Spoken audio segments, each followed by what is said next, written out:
wondered if you might make it here. You're quite resourceful. I am known as Father. The Institute is under my guidance. I know why you're here. I'd like to discuss things with you face to face. Please, step into the elevator.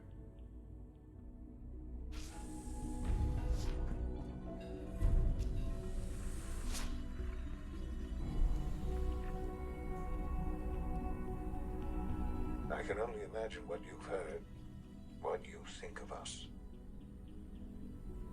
I'd like to show you that you may have the wrong impression. Welcome to the Institute. This is the reality of the Institute. This place, these people, the work we do. For over 100 years, we've dedicated ourselves to humanity's survival. Decades of research, countless experiments and trials, a shared vision of how science can help shape the future. It has never been easy, and our actions are often misinterpreted by those above ground. Someday, perhaps, we can show them what we've accomplished. But for now, we must remain underground. There's too much at stake here to risk it all. As you've seen, things above are unstable. I'd like to talk to you about what we can do for everyone. But that can wait. You are here for a specific, very personal reason. You are here for your son.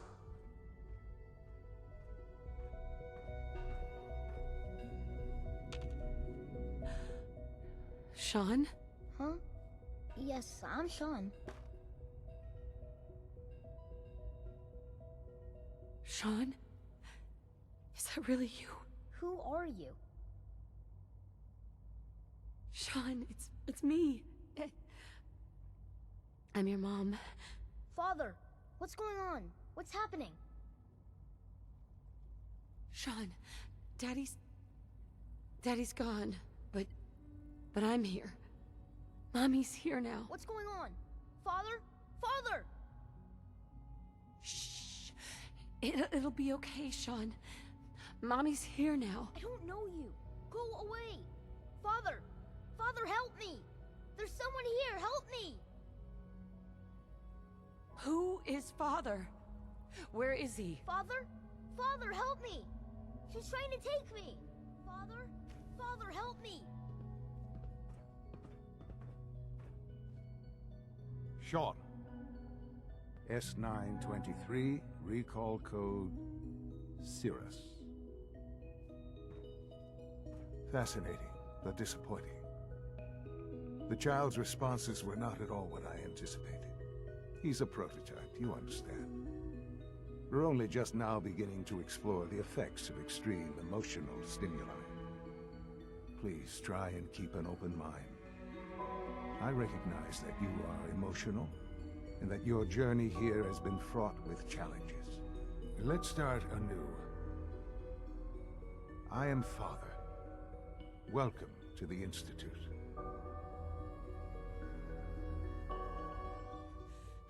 Give me Shaun. The real Shaun. Right now! I know. You've gone to such lengths to find him.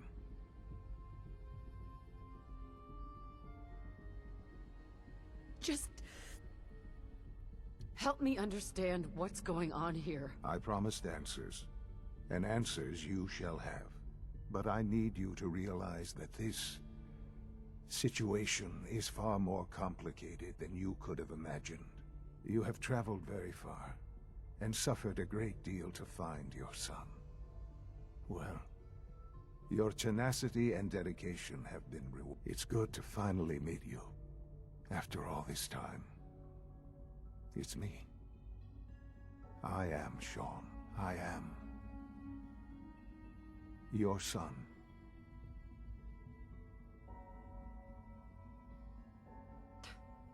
Come on. That's crazy.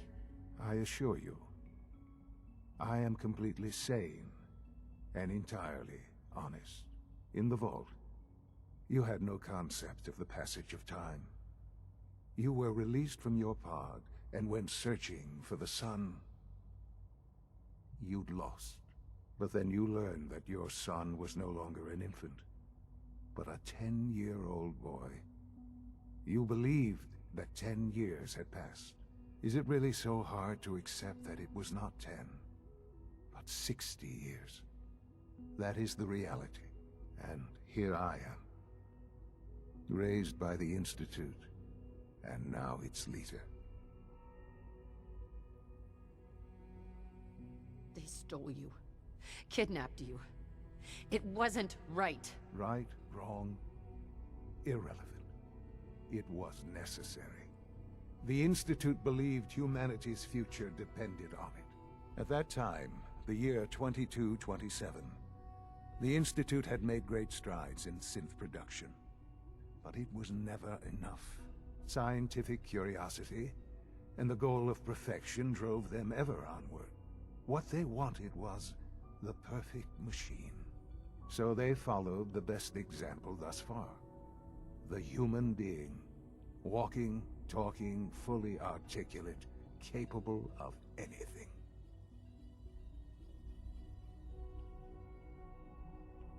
Human synths? Really? Human-like synths. A great distinction. The Institute endeavored to create synthetic organics. The most logical starting point, of course, was human DNA. Plenty of that was available, of course. But it had all become corrupted. In this wasteland, radiation affected everyone. Even in their attempts to shield themselves from the world above, members of the Institute had been exposed. Another source was necessary.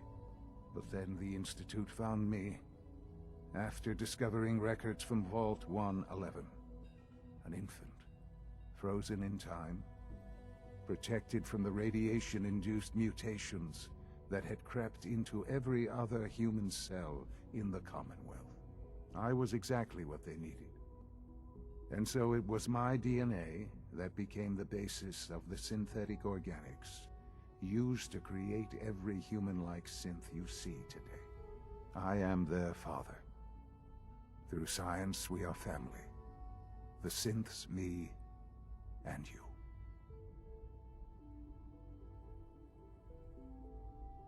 60 years. So much time. Wasted. I know. I know you must have questions. Please. Anything I can do to help you understand. Kellogg. He worked for you? Kellogg. He was an Institute asset long before I arrived here. It wasn't until I became director that I learned of all the things he'd done. What kind of man he was. You knew the man was a psychopath, but you used him anyway? Would you have preferred that I turned him loose on the Commonwealth? At least keeping him on a short leash kept the collateral damage to a minimum. The Institute took advantage of Kellogg's vicious nature. I will freely admit that. Institute technology prolonged his life, and his usefulness far beyond any normal human lifespan. He never failed the Institute, but his cruelty became more apparent with every completed objective. I won't lie. It's no coincidence your path crossed his. It seemed a fitting way to allow you, us, to have some amount of revenge. What else can I say to ease your mind? Your father. He never got to see you grow up. Yes. What happened to him was... I've gone over the records of the incident, of course. It seems what happened to him was an unfortunate bit of collateral damage. For many years, I never questioned who my parents were. I accepted my situation, and that was that. With old age comes regret. And asking what if more often. But what matters now is that you and I have a chance to begin again. What else can I say to ease your mind? So, you're in charge of the Institute? I am the acting director, yes. I spent decades working to reach this point. It's a responsibility I take very seriously. The Institute. It's important. It really is humanity's best hope for the future, no matter what those above ground might think of us. They're scared of you, Shaun. Scared of the Institute. People are always frightened by what they don't understand. Ultimately, the Commonwealth has nothing to fear from us. Whatever you've seen or heard, I know I can convince you of that. Just give me time. I know there's more for us to discuss. But the Institute is on the verge of some important breakthroughs. Your presence would be appreciated as we approach them. I've been a part of something amazing here. I've helped to build a life for myself and the people of the Institute. And now, after all these years, you have an opportunity to help with that. Doesn't that intrigue you? Isn't that what you want? Yes, that's what I want. I know. I know you've been through so much. I'm pleased to see it has not impaired your judgment. Forgive me. I'd assumed that after everything I'm sure you've seen above ground, you would be more than a bit biased against us. There is much to be done. You'll need time to acclimate yourself, a chance to become acquainted with our procedures. I don't know about all that. Don't worry. You'll see. The Institute is now your home, as much as it is mine. Please take some time, get to know it. Meet the people you'll be working with. You'll want to introduce yourself to the division heads. Dr. Fillmore in Facilities, Dr. Ao in SRB, Dr. Holdren in Bioscience, and finally Dr. Lee in Advanced Systems. They've all been notified of your arrival, of course. Meet them, and then we'll discuss what comes next.